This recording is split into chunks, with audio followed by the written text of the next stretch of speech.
as you know, sport is something that brings people together, but sport and cultural heritage are not always very obviously connected. We wanted you to see some of the great collections and get inspired. We got people sign up of all the professions on all the different levels with in animation and in creative skills, and with also a bit of different objectives. So how we see it today is an event when we share creativity, explore cultural heritage related to sport, see what are the possibilities of animation and GIF making, because not all of this it's possible to follow along and do directly. What we want to do is to show you the tools, show you the workflows, and also give you a chance to work independently later.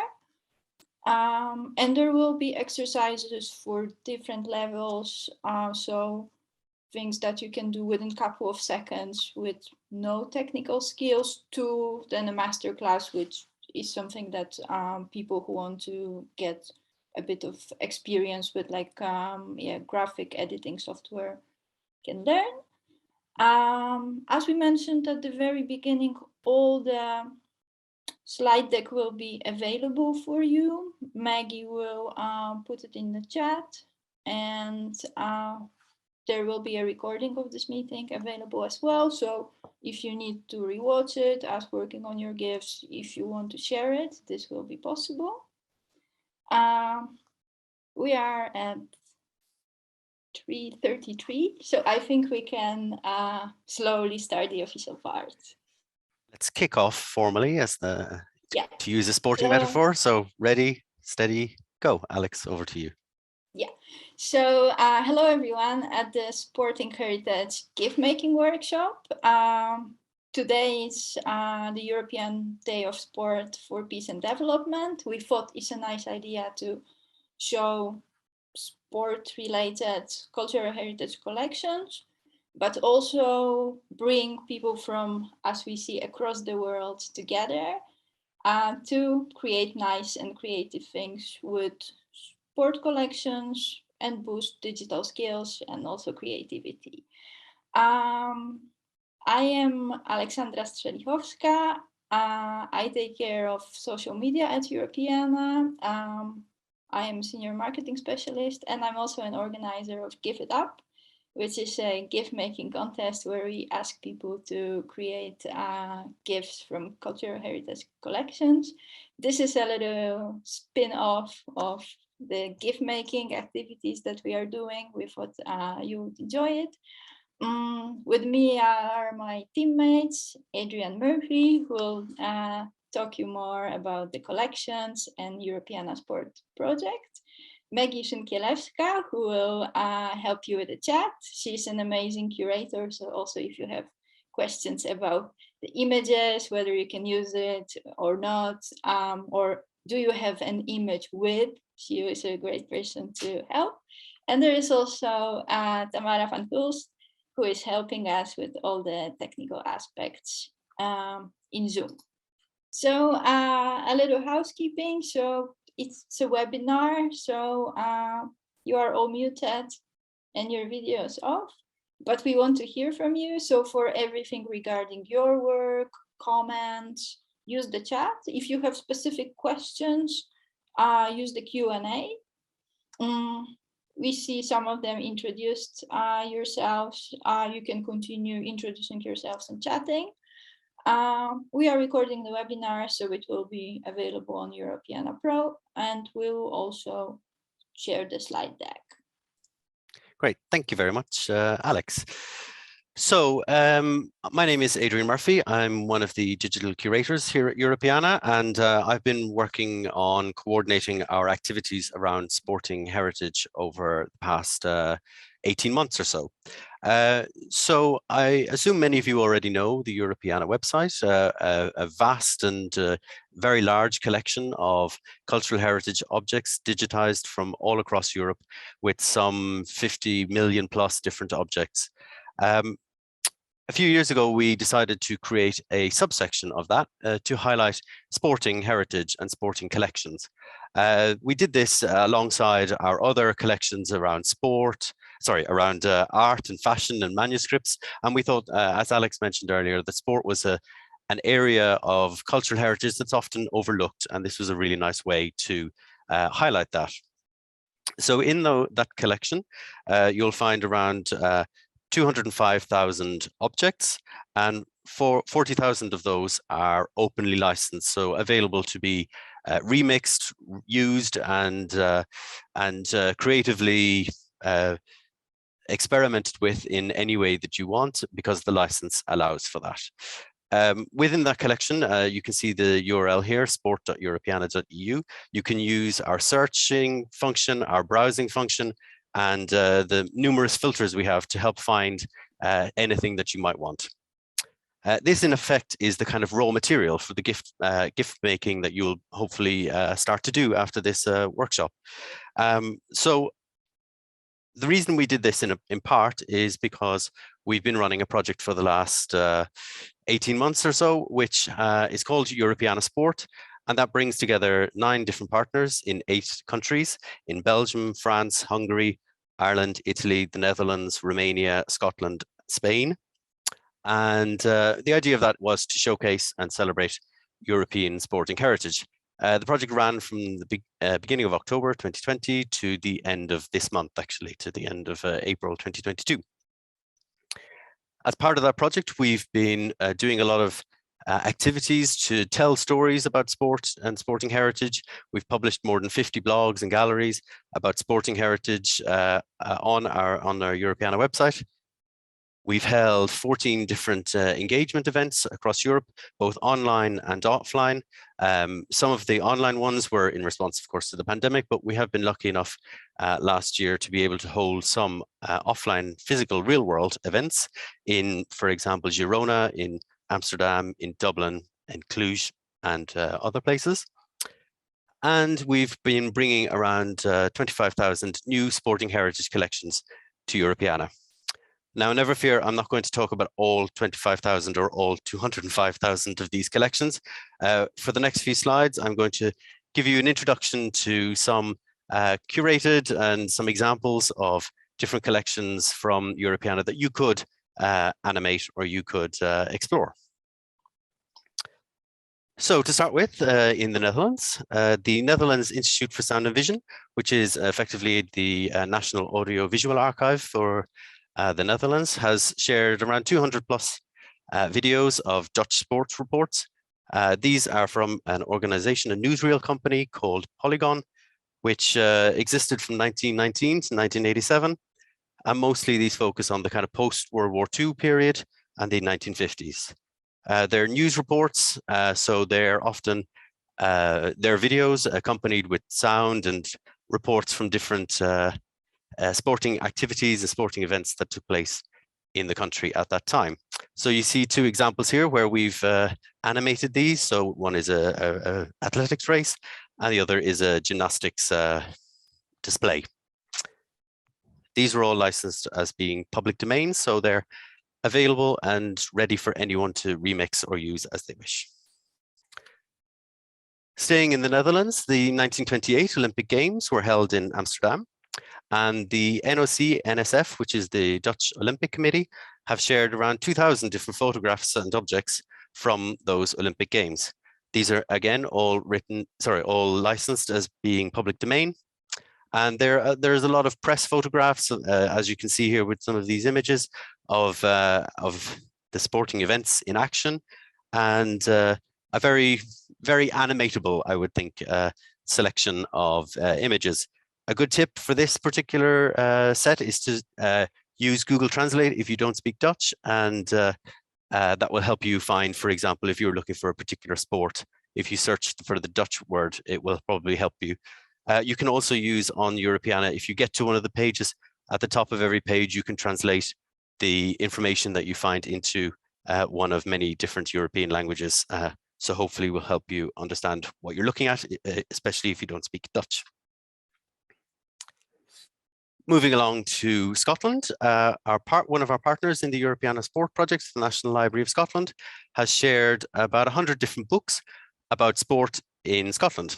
These cover a wide range of different sporting topics, from cricket to golf to athletics to running to all kinds of different things.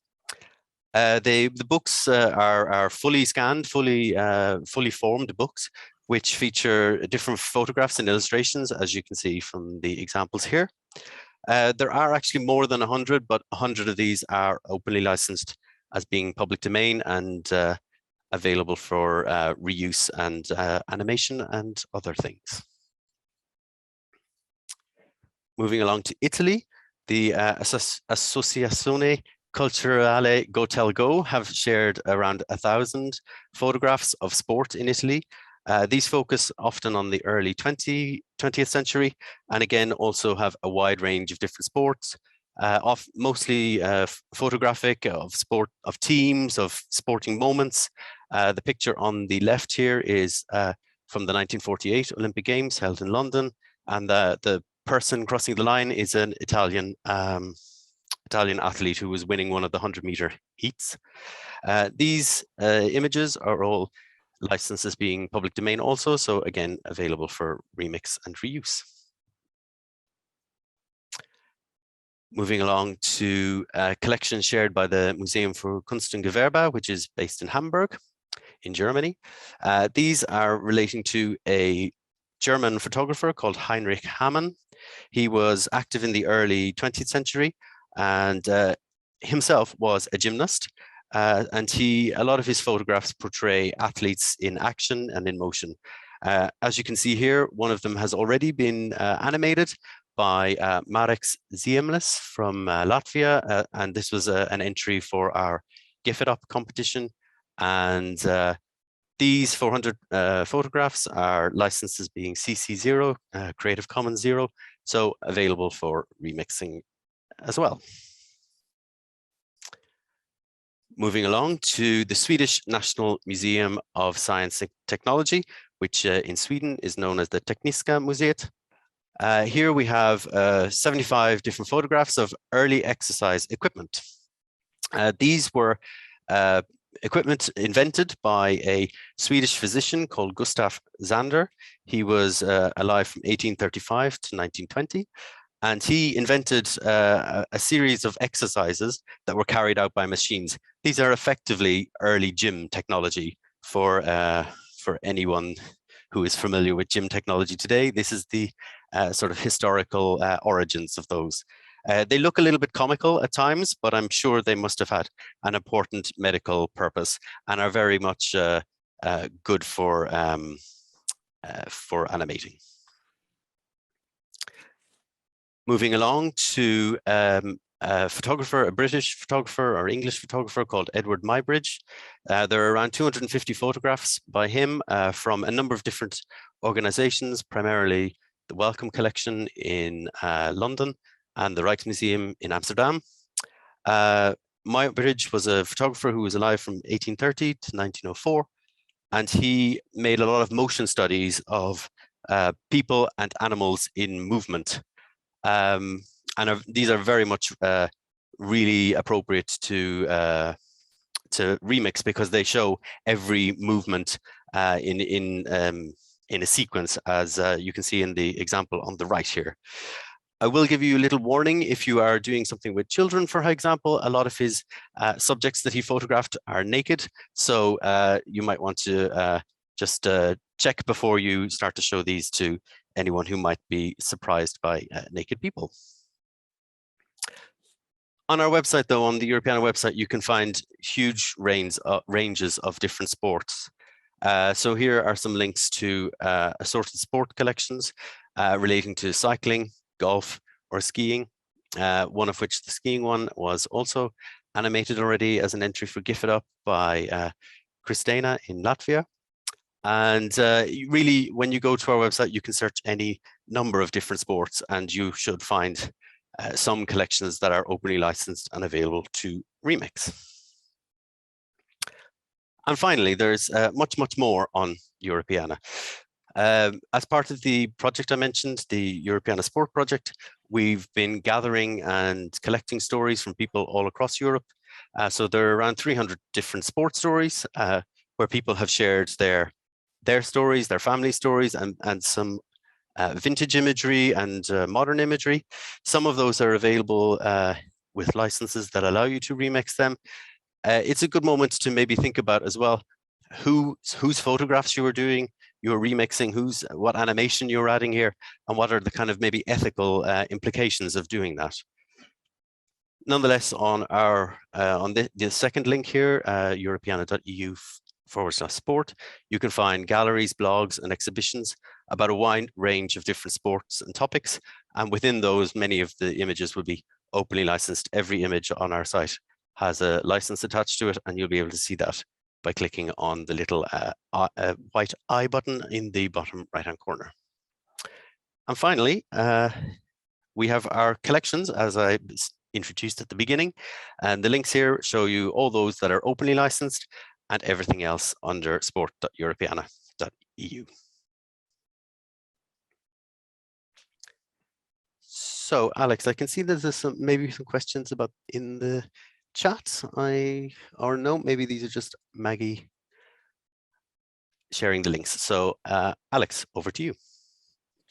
So, let's start a little bit about the GIF as a format. So, sometimes GIF is called the language of the internet because it's really widely spread.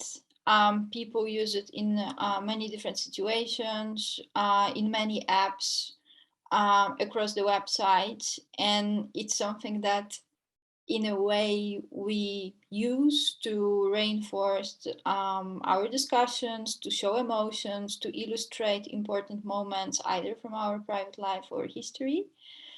And GIF as a format is the second most popular format on the internet after JPEG, so just a simple image.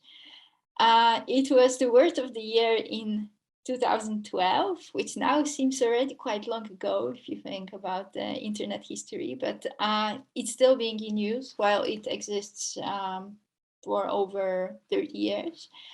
It's also becoming an art form in itself because it's simple, it can be created easily, but there is also this kind of charm in it that you can make it very simple and beautiful, very complicated and kind of technically skillfully detailed and also interesting. And it's something that everyone can pick up as a skill, try, and it can be practiced on different levels. So it's suitable both for professional artists, I think, of different types of representing different types of arts, but also for amateurs, people who'd like to boost their digital skills, and also for children. And this is something that I'll try to show. Adrian, can you change me a slide? So in general, how does it work with animation? So one image is one frame of animation. Images combined create this impression of movement. And this can be done with independent images, as I have here of a dancer. I just put them together. It was a series of images that was separate, and I put them together. You can also use already existing movement, so an existing video, and select a few frames to work with this. Adrian, change me a slide and let's see how it works. So I prepared you a little toolbox that you can either, if you are very curious, kind of open now in different tabs, or you can take a look later as we present things. You can also, as the slide deck is available to you, check it later on. So Pixlr is a very nice image editor. It's nice for animation and design, but you can use it for all kinds of activities. It's almost as powerful as Photoshop, but you can use it in the browser and it's for free. So this is something I recommend for all kinds of experimentation with graphics. Easy GIF will be our kind of major GIF making tool, which is very intuitive. If you click on it on the kind of upper bar, you see a number of tools, switching video to GIF, making a GIF, different options, and you are kind of being told what to do at every step. And you can see also at every step you change something, you can see the result and then continue again with your changes. So this is very easy to follow and see what you are doing. I also put, in case you have portraits in sport, it can be useful if you have, for example, the audience. It's a tool to create expressions and emotions. So basically AI-powered tool, which if you upload a portrait picture or a painting, if it will make it smile. LunaPic, again, image editor with various effects. So for example, style of different painters, or this kind of visual effects that make your pictures more interesting. I love image.com. So this is a set of tools for cropping, resizing, converting from one type of image to another. It's just also in the browser to quickly edit images, useful for animation, but also for all kinds of other activities. And as there will be a little section about working in an analog way with stop motion and then putting it online, I put you a number of stop motion apps, which are also free and can be just installed on your phone, both Android and on iPhone, so that in situations where you don't have a laptop with software, you can still work and create animated GIFs. Can I have another slide? So what is quite interesting in GIF making, you don't need a lot of editing to make something which is quite fun to see. So a perfect loop is a good example of that. This is just a little story of a few seconds of animation. But within this couple of seconds, you tell a little story, and it's just cropping of a video. Can I have another slide? So I put a little how-to on how to do it. So as Adrian mentioned, we have a number of sports videos. So this is a little bit of exercise for attention. You just have to look for something that looks interesting for you. And yeah, go through it and try to find a couple of seconds which indeed tell a story and can look nicely while looping. And then you just need to download it from Europeana, go to Easy GIF, where you have a specifically video to GIF section. You select the moment you want to loop in an infinite way, and you save it on your computer. So just to give you an idea, this GIF with a keyword struggle is like used everywhere, and it got like millions of views on Giphy because it illustrates the struggle pretty well. And it can be used for all kinds of emotions, but also to illustrate some ideas or to just create funny stories. Next one, please. So a series of pictures. So we were talking about Mauritz. This is an idea from Give It Up, which actually animated all those phases of movement at the same time, kind of within this image. But you can also do it step by step, creating just one animation from it. If you change the slide, next one.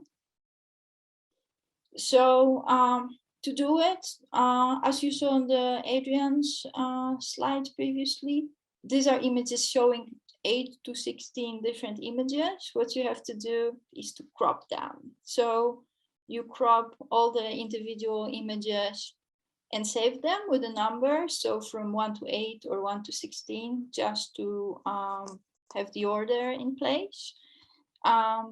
You save them, and then you go to Easy GIF Maker, upload your pictures, and then you animate them. Next one, please. So stickers and effects are also available on Giphy, which is actually the GIF search engine and the kind of biggest website for GIFs. This is a funny way to either use the existing little GIFs that you created in the previous step, or flat images that you want to enrich, for example, with the text or stickers, which create some kind of animated memes, let's say. Can I have the next slide?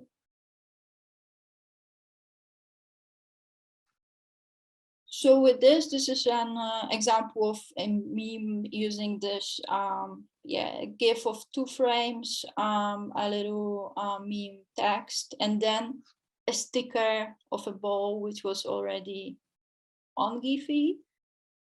When you click on this GIF maker and upload your image, you are followed. You have like very easy steps to follow in there. You can play with it, and once you are ready, you can save it to your computer. It's also available on Giphy. So yeah, at the end of this workshop, we have half an hour to experiment with all these things. And also, if you have questions, practical stuff, something doesn't work, you are very welcome to ask. Can I have the next one?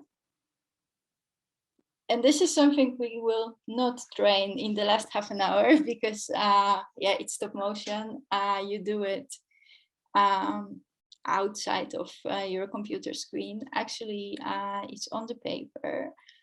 And this is something that requires a lot of patience, also a lot of planning, but it does not require a computer or any kind of software, which makes it quite fun for working with groups, with working with children who don't necessarily know how to work with software, or there are too many of them to create animation. Can I have the other slide? And how to do it. So this is a very nice kind of focus and flow exercise, because you start by actually printing images you like and cutting them up. And for cutting up, scissors are perfect for bigger pieces.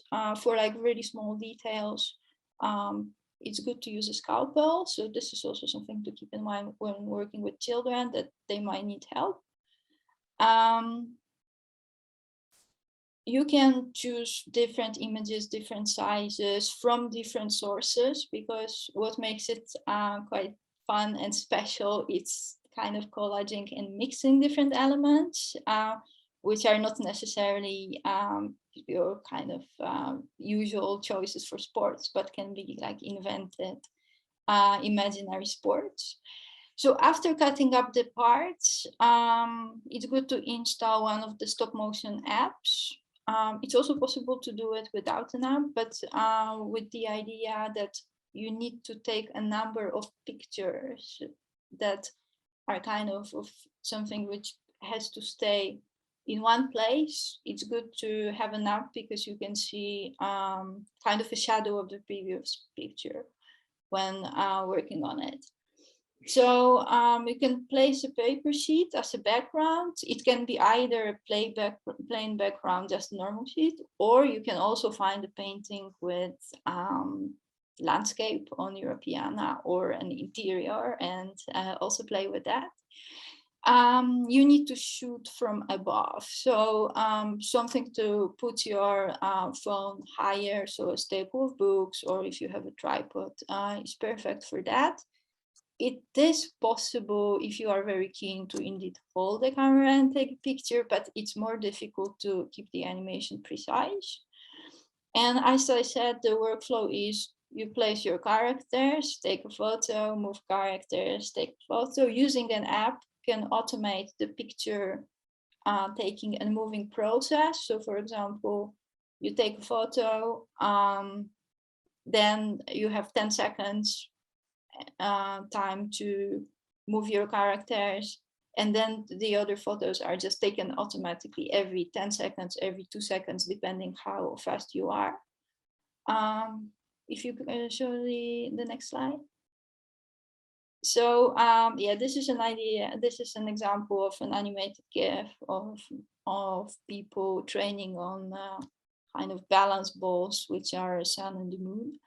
And on the right, you see me making it. So you see my hands moving, and you also see a piece of my table, which then I cropped out again. The software I put previously in the box for cropping will work perfectly with that. What is quite nice to do when working with bigger groups and especially with children is to organize like a teamwork activity, for example, that each person would be responsible for one character, and they are responsible for motion of that character and the interaction. And in that way, they can, of course, give kind of their personality, show bigger or smaller moves, but it's also a way to train kind of patience and working together with more people. This is something that it's very fun to do. You usually would need a couple of hours. If you work with an app, you will probably get like really a lot of photos, and of some of them, especially when working with a group, there will be hands. You can always remove the hands pictures from. It's also possible to fix if you see, for example, there is a moment in animation that is not working. There are options in the app to reshoot kind of the fragment in between the two that you already have to make it work. But what is really nice about it, I think, is that it's imperfection. So you really see that it's made with someone's hands. You kind of see the light blinking because it's just the light outside of the window.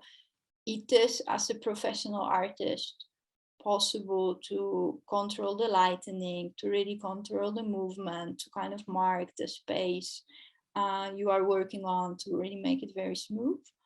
But there is also a certain charm in just doing it like this in an imperfect way, and at the same time kind of seeing that a simple moving couple of figures on the paper create this animation. And yeah, it's a lot of fun, I think, and way to work with digitized objects going analog and becoming digital again. So this is something that I think is nice as well. Next slide.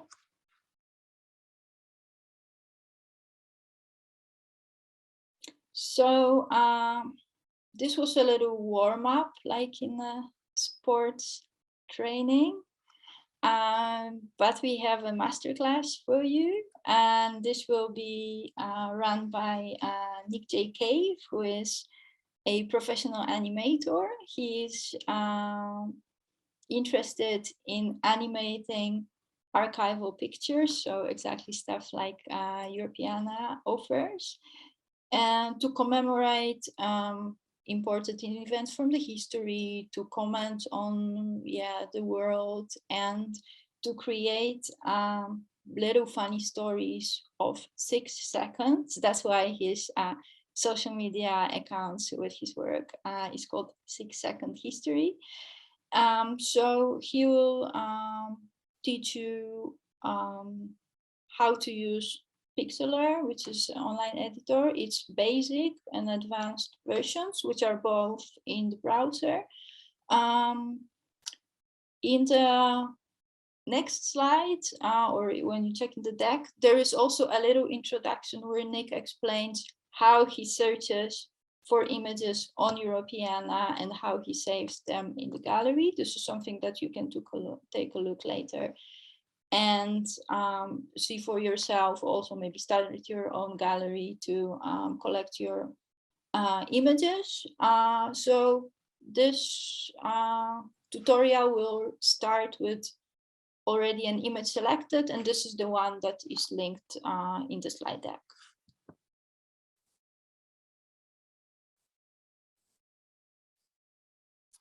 So Nick couldn't be with us live today, but I will now share the video and you can enjoy Nick's presentation. Let's start off with the quick and easy design one. And you can see here that we've got that sort of example that I was showing you before. Let's just get out of that. So let's open the image, and I'm just going to introduce you to some of the tools that you can see. As I said earlier, it's a great sort of free piece of software because they offer two different levels of design editing, really. So you've got the tools on the left, which as you go over them with your mouse, it gives you sort of very clear labels as to what they are. So you've got animation, although I should say the animation is quite basic in here, and that's why we're going to use the more advanced Pixlr, because you can only animate on a whole image here, whereas in the more detailed one, more advanced one, you can animate on individual layers. And that brings me quite nicely to the layers panel over here. This is really interesting because if you haven't used a photo editing tool like Photoshop or Pixelmator or even this Pixlr before, you may not be used to layers, and you're probably thinking, what's the point of having layers? So layers are kind of like stacking, as if you were stacking a load of images together. And what we want to do in this is to be able to separate out the foreground elements from the background elements and put them on different layers so that we can manipulate each different item separately and differently.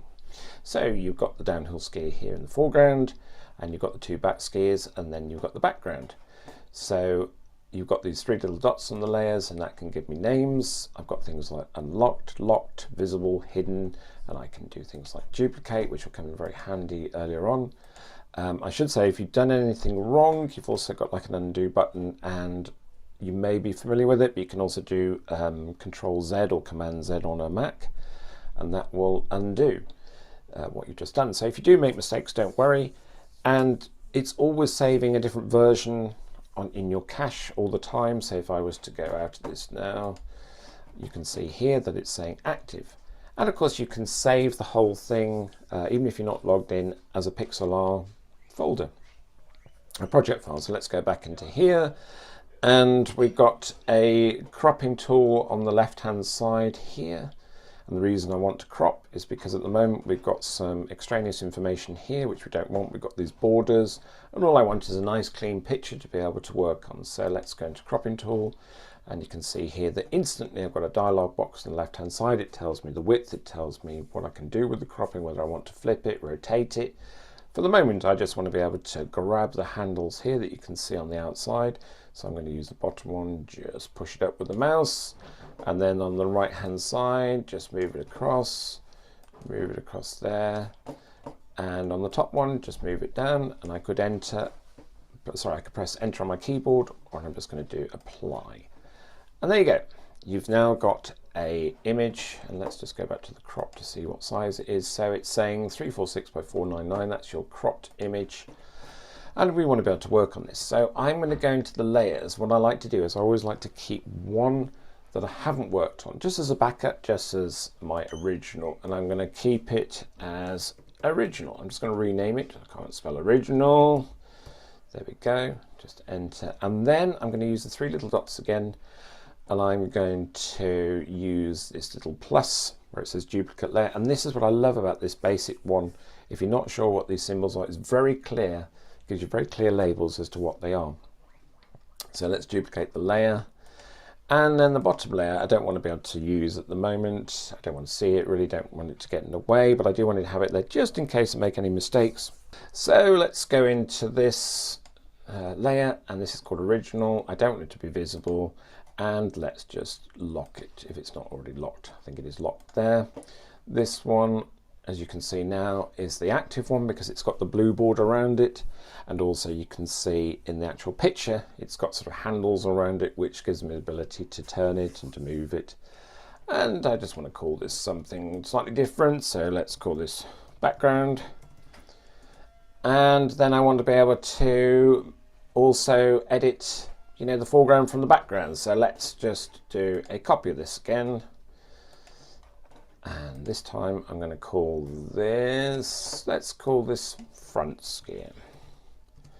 I'm going to work on this first of all to separate out this from the background, and I'm going to just hide this here. Now I can go into the three labels, sorry, the three dots here, or I could just, I think I can just hit the eye there, and so I can't see the two layers underneath now.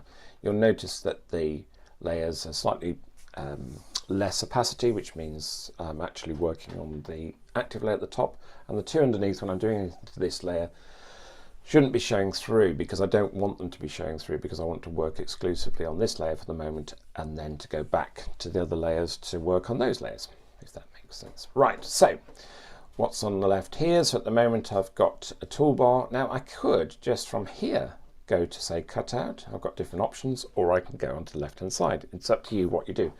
I'm just going to go to here, and you'll see here you've got a number of different options. So I can choose to cut out using a shape tool, which might just do it as a, if I do that, yes, it literally just does that. And it cuts it out as a square. Let's do Command Z, Control Z to undo it. Or I could press the toggle button at the bottom. It's got like a magic cutout. That can just go into individual pixels and start isolating them. It's got a lasso tool. What that means is you can go around it like this. And this is really good if you haven't got much background. See, I've cut that out. Whoops, there you go. I've cut it out straight away. Let's go Control Z, Command Z again to undo. What I like though about this one is that I've got a brush. And you may be thinking, well, isn't a brush used for drawing? Yes, it is, but it's also used for cutting out. And this is quite good because if I just lower the, I'm going to increase the softness, lower the brush and increase the lower the softness, because I don't want it necessarily to be soft.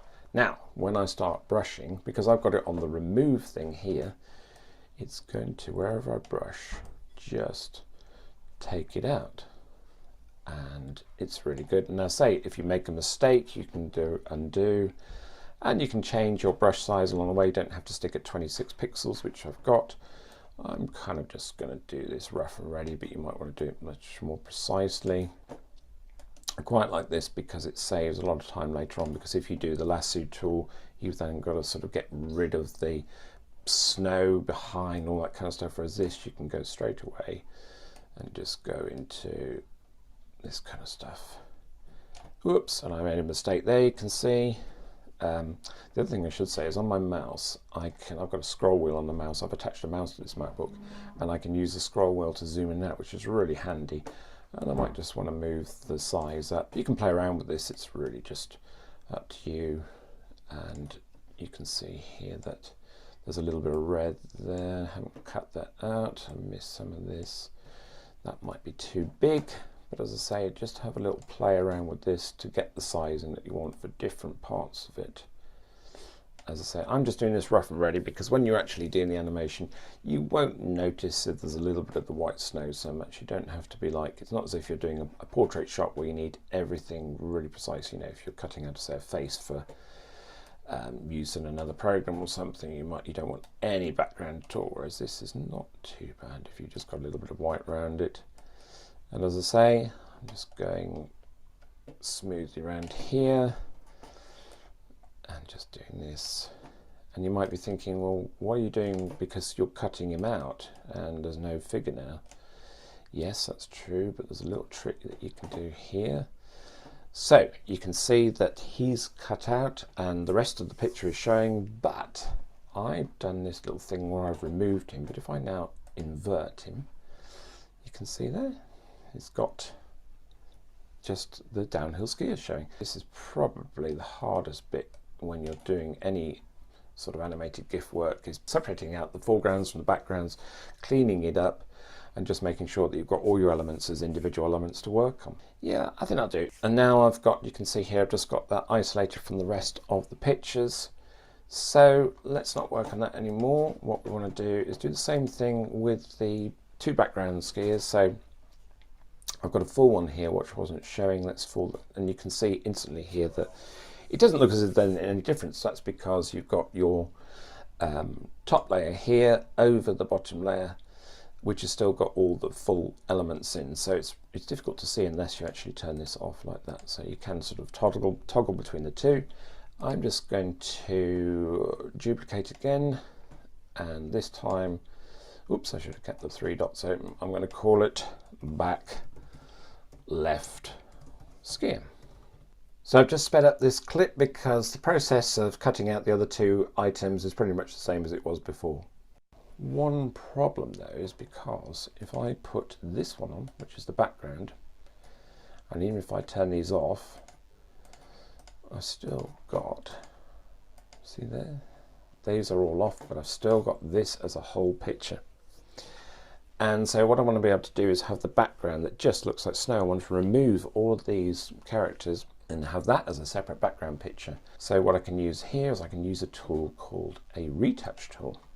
I quite like the clone tool. Yeah, I can sort of have precision control over what I'm actually using to just basically turn this picture into the snow. And what this does is it's exactly as it says on the tin.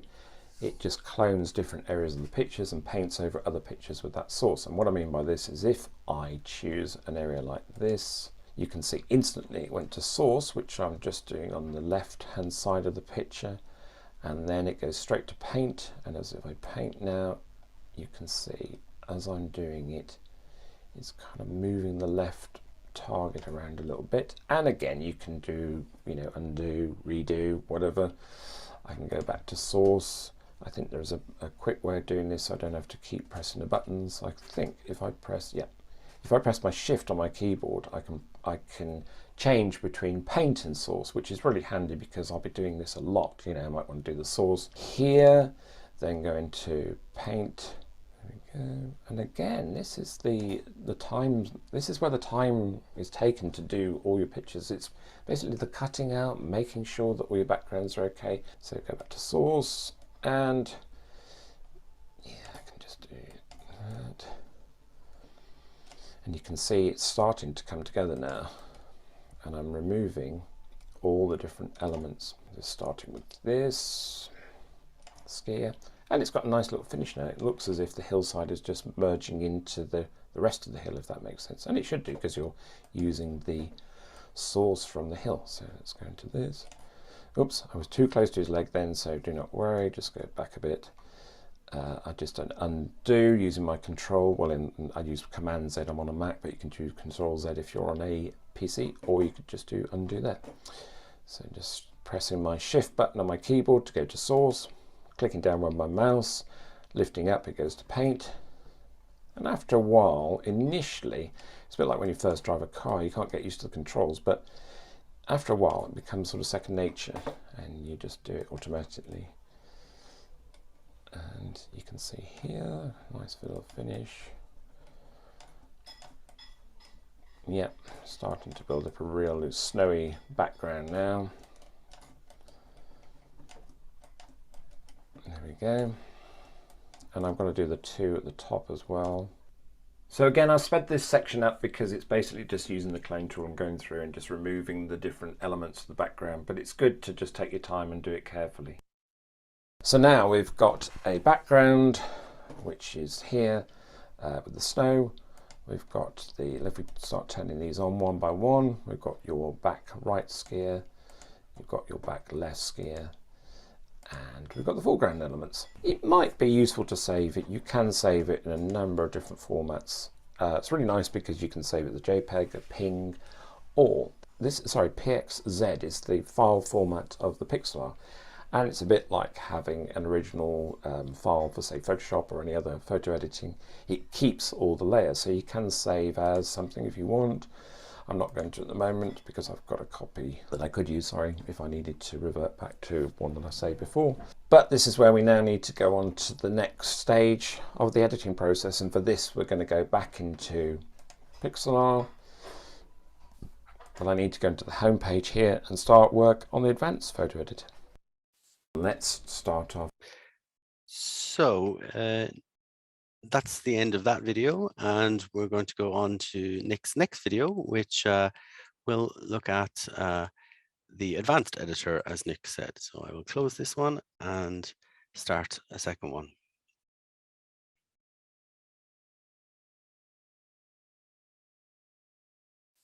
hope you're all enjoying Nick's tutorial so far, and this one will last about 16 minutes, and I will press play now. Thank you. As opposed to Pixlr X, which is the advanced photo editor. So let's go here, and we've got the latest project which we've just been working on at the bottom, so let's click on that, and instantly you can see that we've got a slightly different layout, more detailed one. It's more familiar to people who've already used photo editing tools like Photoshop or Pixelmator, and it hasn't got these nice tool labels on the left hand side. It still has the tools. It does have some labels, but not as easy to look at straight away. But I quite like it because I'm quite used to this kind of stuff, but it may be daunting at first. But don't worry, the tools do exactly the same thing, but there's slightly more powerful features in this, such as the animation tools, because although we've got the layers on the right hand side, what's nice about them now is that you can see the names instantly, whereas before I couldn't see the names, but we did label them. And you can do the same sort of thing. I can toggle them on and off and all that kind of stuff. So let's just put it back on, and I can also see instantly I've got a cutout there, and if I was to click on that, it brings up that tool set, which is also quite a nice feature in here. You can see at the top here now it's switched to the cutout, and what I want to be able to do is just to go back to the arrow at the top hand side and to be able to animate this. Now the reason I'm animating in this more advanced tool rather than the individual one is because you couldn't animate individual layers on the basic one. You could only animate the page as a whole. So let's go into the animation tool and start animating. We don't need to do anything with the background. So it might be that when I'm right clicking, you want to be able to lock it. And the reason for doing this is that you may not want to mess up anything to do with the background. So let's work on the front skier first of all. Let's do an animation. So let's go into the top here. It says animation, go into animation panel, and you get all these nice animations. Now it defaults to the page, which is kind of the animations you've got an easy one, and there's some really funky ones here. But you can see instantly some of them got like a crown on them. If you do try to click on those, you get this thing that says you need to do a premium, be a premium member. So let's get out of that. Also, we don't want to be working on the page, we want to be working on the layer, so do make sure that you go into the layer, and then you get loads of different things to choose from, and you can't see them all, so what you may want to do is just grab your mouse and go to the bottom and just try and move this around a bit. Although you can use the scroller, I'm using my scroller wheel, or you could just use the mouse to go up and down. And again, you can see quite a lot of ones that are free, but also there's a lot that are in the premium version. So although you can see sort of previews of it, you can't actually use it in this version. So what we're going to use is, I mean, this is entirely up to you. You might want to just try out a few things. But I'm just going to use the rise here. Let's have a look. That's quite nice. And when you click on it, you'll notice here that the top left has changed to rise, which is the animation. And you've got different speeds here as well. So at the moment, it's sort of like a middle speed, and I can make it really fast. And if I click and keep clicking on that, it changes the duration of the animation. So now it's quite a slow speed. And I can always see it if I just roll my mouse over there, or if I just want to click along there like this, and it's like a little kind of timeline at the top. And you'll notice here this is now, as I said, gone to rise. There is a scene one and there's an exit one. So it could be that you want to have it fade in and then fade out at a certain time. So we've done that one, so I think that's all right, that's okay. So let's go to the back left skier. Now we don't necessarily want this to appear at the same time as the one that we just saw before, the main skier. So let's go to maybe a shrink, or even a grow, or even a fade. And a fade's quite nice as well. And again, when you're playing this one, you just see it's always on a sort of normal speed. So let's click to make it slow. When you're playing that, you can see it fading in, but you can also use the left hand at the bottom. If you can see this, there's a left hand arrow which says play animation. This will play them all. But at the moment what's happening is that you've got the fade appearing at the same time as the front skier. So if you do this where it says delay, I might just want to delay it maybe just a couple of seconds, so that basically if I go back down to here, it just delays it. And then I want to do the same with the back skier here. Let's do a kind of sync there, if you like. So again, at the moment, it's on a sort of speedy one. Let's go into a slow one, and I'm previewing the animation on its own here, or I can go to the bottom here and just play the animations, and it plays them all. Same thing again though, we just want a slight delay, so maybe we want it so it goes 1, 2, 3, so we want the front, the back, and the other back as well. So if I delay that maybe by let's do, I don't know, 3 seconds or something like that. So yeah, you can see it's sort of got this nice sort of effect now.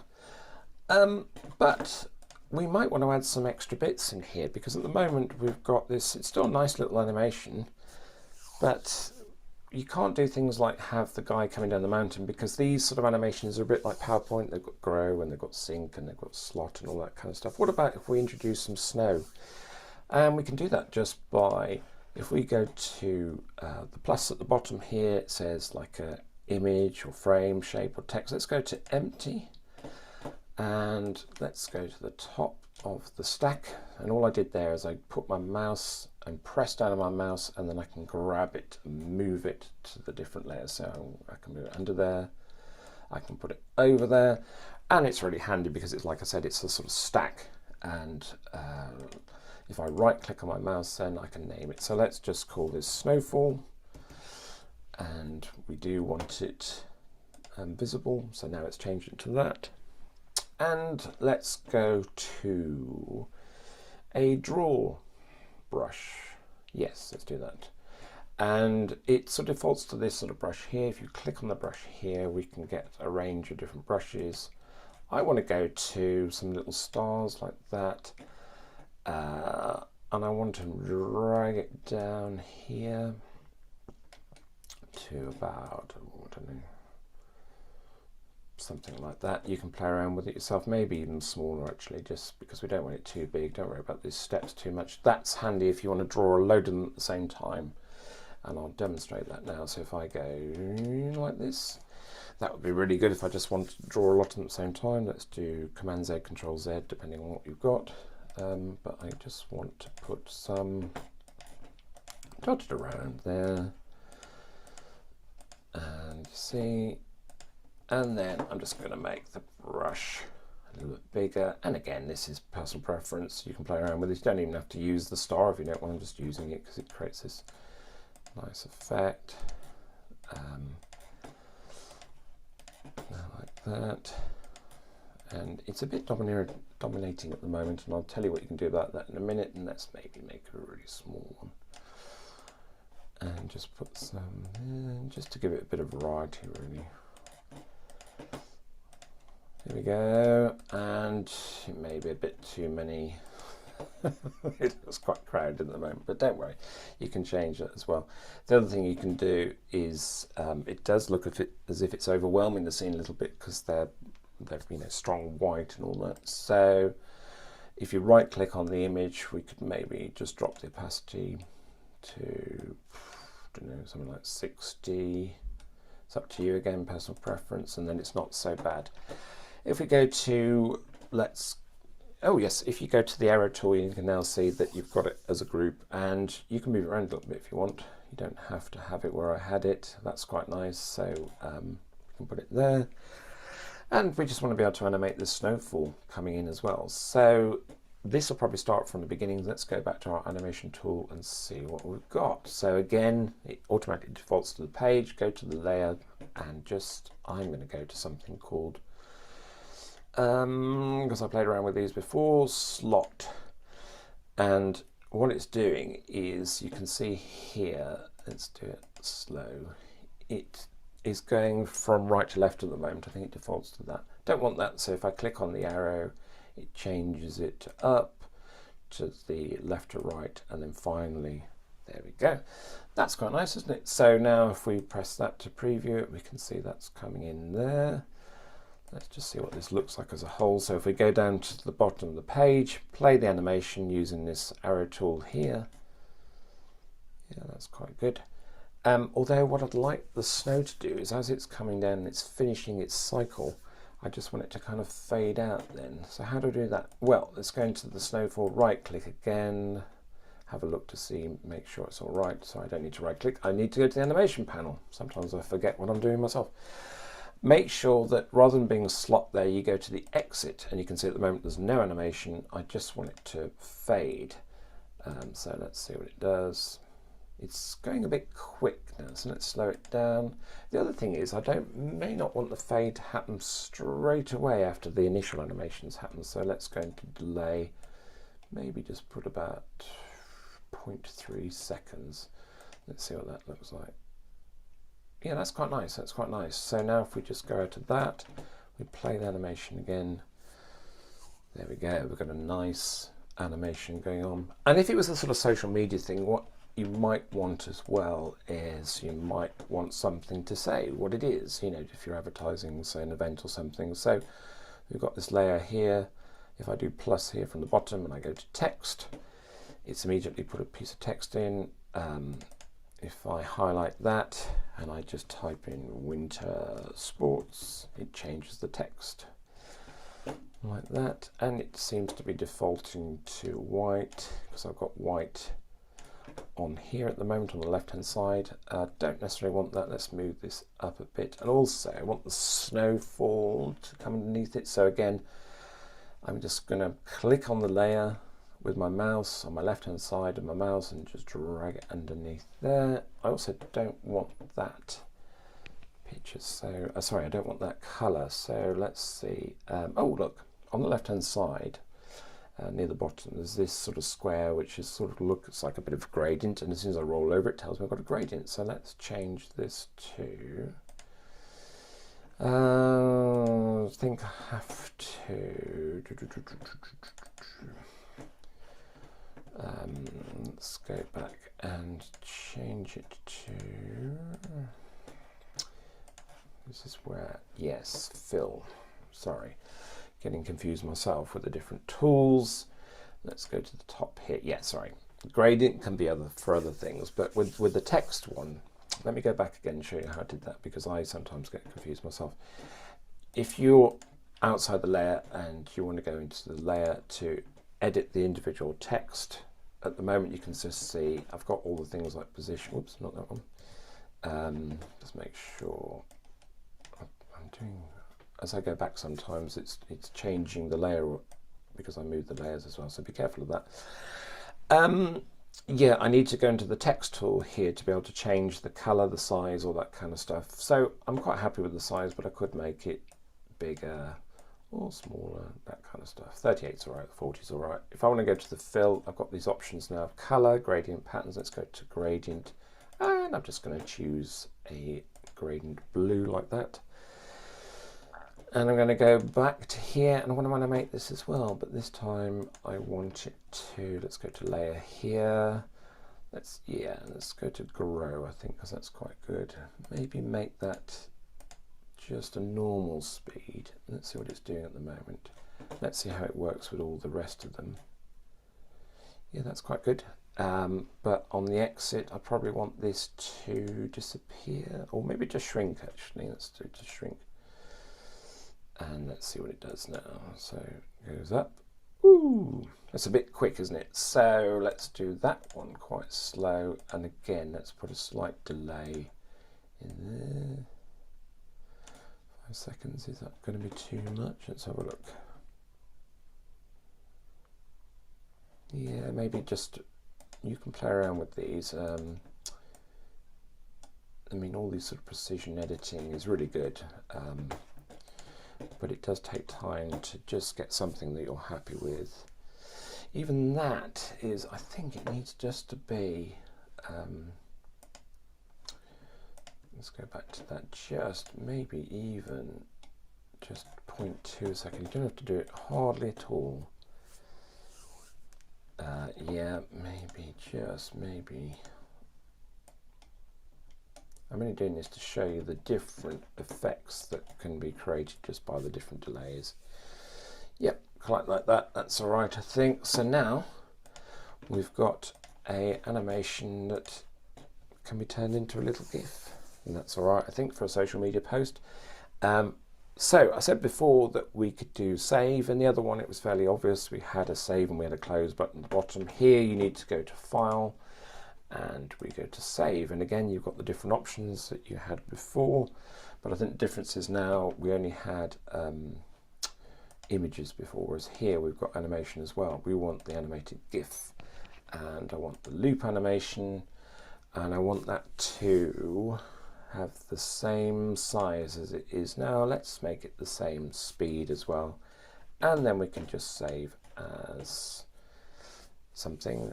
First of all, I should have said it does its working, gives it this number. This is not very helpful at all, so let's just call it winter skiing or something, doesn't really matter.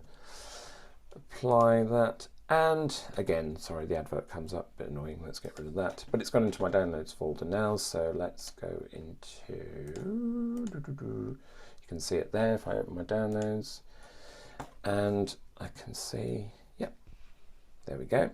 So that's your first little GIF created in just using Pixlr, and you could stop at that if you want. You don't have to go on to the next stage, but I thought I'd give you the option to do that, because you can do a lot more with the Pixlr editor, with the Wik editor. So let's move on to that now. So everybody, welcome back. I hope you enjoyed Nick's masterclass. It was, we saw snow in some parts of Europe in April, so it was seasonally appropriate. I'll now hand back to Alex to just quickly introduce the remainder of Nick's video masterclass. Yeah, so as Nick mentioned, there is a lot to explore and more to learn. So at your own pace, when clicking the links, you can use Wik Editor for basic animating and then for drawing and coding. So you can do much more and learn an additional tool if you are interested, or if you are already proficient in a tool like Pixlr. There is also an introduction video where Nick shows how he is looking for a picture at Europeana, as well as adding it to his favorites and creating, using his own gallery. So this is a feature we do have. And on Europeana, if you create your own account and if you want to try different things, not only sport GIFs, but maybe just work on your professional or personal projects, this is a feature that is really easy and nice to use. Also, if you create galleries which are publicly visible, we usually weekly on Mondays feature a gallery of the week on social media, and some of them are created by our users. So if you have interest in curating or just collecting stuff for yourself, which might be interesting for others, go for it, I would say. We also have our Giphy channel, and my colleague Maggie collected all the sport GIFs for you to see and get inspired by the variety of techniques, material used, and the ways you can animate sport. Next to it, if you go to our website, we also have blogs on creating GIFs, not only created by us with further kind of tutorial-like instructions, but we also have more of inspiration-like posts explaining how to create great GIFs by GIF-it-up participants, so artists who explain a bit their thinking behind the animation and their different styles, which is also something that it's nice to see. If you create GIFs after this webinar, during the remaining time we have today, we would love to see them. So you can share them on social media with #EuropeanaSport. And if you do, we'll pick it up and we'll retweet, share, put on stories, depending on what social media platform you use. We also have Google Drive folder that we put for it. If you would like to drop the GIF you created, we can add it to the Giphy account, and we would also be glad to see it and also use it in our different social media activities. Just a little reminder, after the end of this meeting, there will be a link for you to share feedback. So we got some nice comments already in the chat, but if you put it in the feedback form, we'll get it in a more structured way. Also, if you are interested in a particular parts of this that you would like to see explained, maybe broader, for example, if you would like to see the, I don't know, all stages of stop motion, or learn more about the basic tools, because this is something that is more at your level, let us know as well. We want to know it, and we want to improve, and we want to do great events in the future. Thank you, Alex. So we'll be here for the next sort of 17 minutes or so. If you're creating GIFs in the background yourselves and would like some guidance or help, and you're feel free to ask a question in the chat, and we'll be here for until 5 p.m. Central European time, and happy to answer those. But maybe, Alex, a question from me.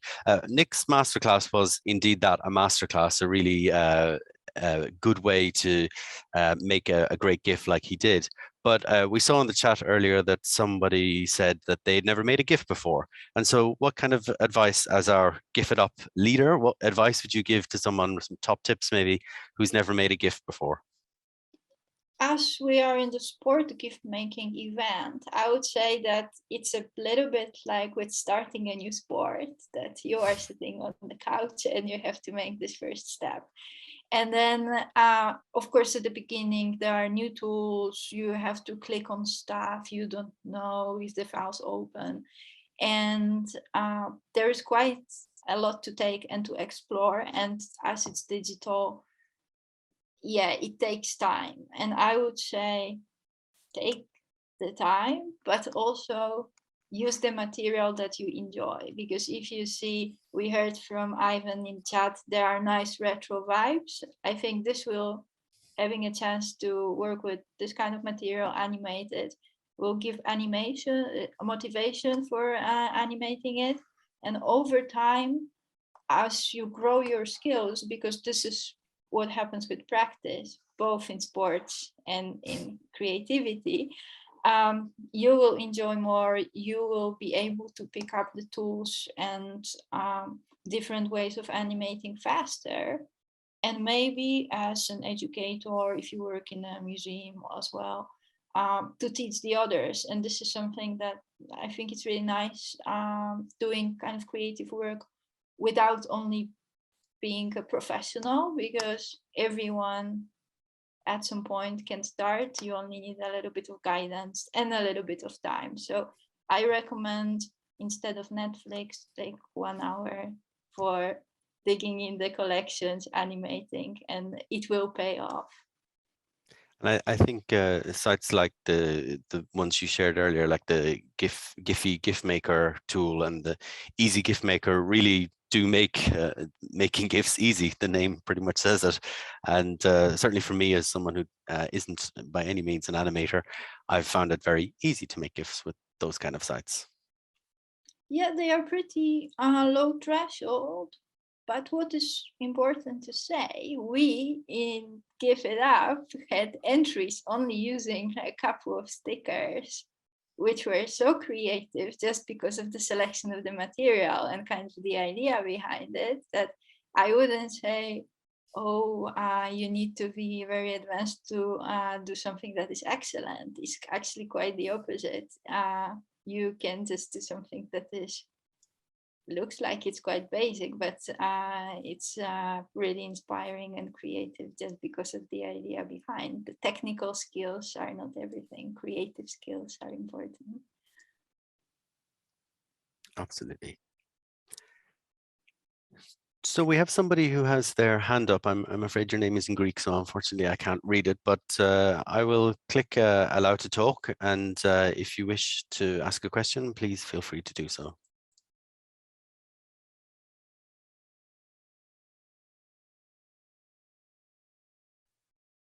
I think it's Maria. I think it's Maria. Yeah, if I'm reading it correctly. And but you need to unmute yourself still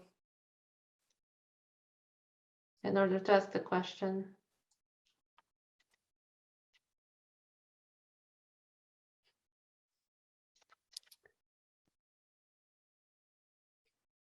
In the meantime, I see a question from Kaya in the chat about suggestion of using the GIF, so on social media and communication, but any other suggestions of use. So I would say if you have a website, if you are from an institution, you can use the GIFs on the website to illustrate things, exhibitions from your museum. You can also use GIFs as a way of inviting your audience to engage with the content. All kinds of creative workshop, also explaining things and processes, and it could be on the website museum, but also if you have a museum object and you are able to put a QR code and, for example, illustrate how it works. This is also a nice use of GIF because it's simple animation to make and gives then visitor an extra experience. I see in the chat also Anne-Marie Barry asking if we'll share the presentation. The link has been shared to that in the chat, but we'll also be uploading that to our SlideShare account, and the video for this webinar will be added to our Europeana Pro website in due course. You should receive an email via Eventbrite, which will give you those links when they are ready.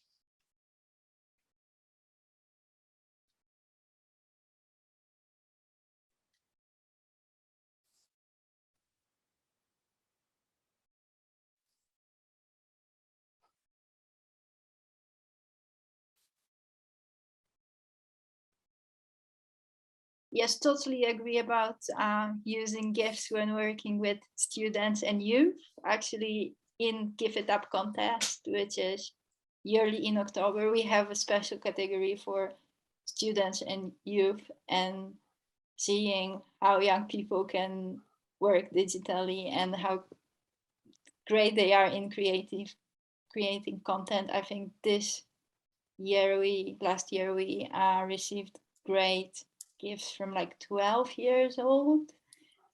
This is something incredible. And I think for young people who are kind of digital natives and they are raised with the screens and with the content, it's a nice way to connect something they do daily, but then with culture and art content.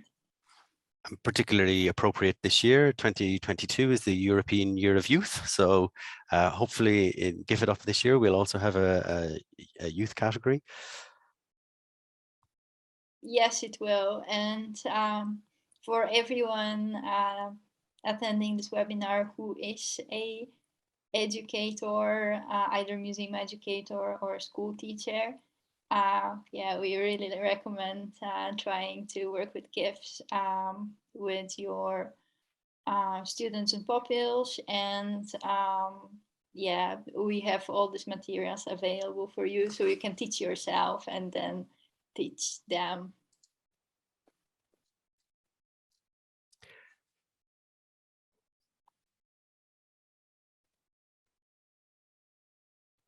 Alex, there was a question earlier, which I don't know if you saw. It was from Kaya, who asked, do you have any suggestions about what to do with a GIF after you've made it? Obviously, using them on social media and communication is great, but do you have any other suggestions or examples?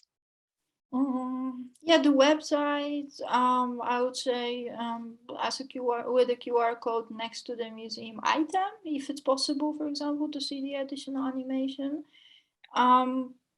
If as an institution you have resources, I would actually recommend opening a Giphy channel, because in this way with keyword search for, so your museum name, for example, you will see an animated GIF of that. If this is something that people are searching, but on WhatsApp, Telegram, Signal, people often like put a GIF if they are, I don't know, meeting up together or doing something.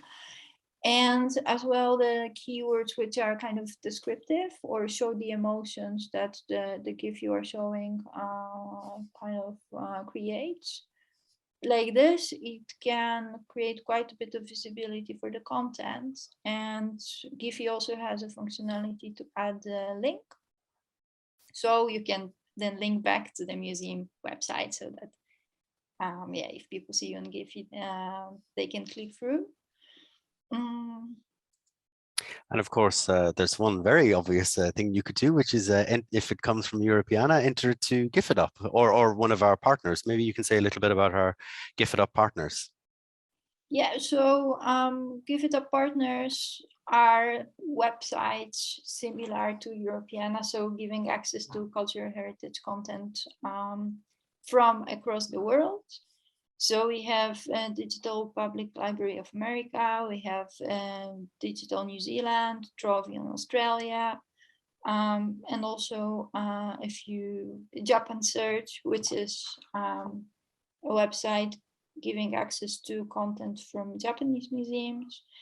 Art Institute in Chicago with their amazing collection. So all this content is very diverse. It's from across the world and is openly licensed. So even like searching for material is already fascinating. And then what happens with it when it's animated, it's really incredible. That's why we often have people who like tweet, October is my favorite month of the year because GIF it up is there and brightens my day on Twitter. So this is also an aspect of this kind of creativity that it's small things. It's like a couple of seconds long, but it brings people all around the world joy.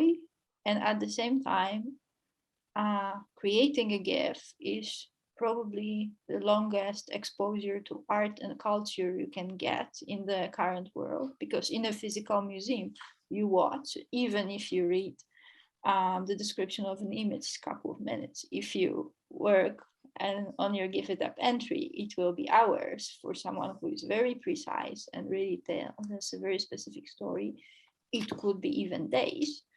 And for people who watch, it's seeing a lot of remixed, but still art and culture in one place, and in a way that is fun and that is accessible and that is shareable. And as you mentioned, GIF it up is in October every year, but that's a couple of months away from now. But if people are raring to go and really want to get going, we have our Digital Storytelling Festival in May. Maybe you could say a little bit about that.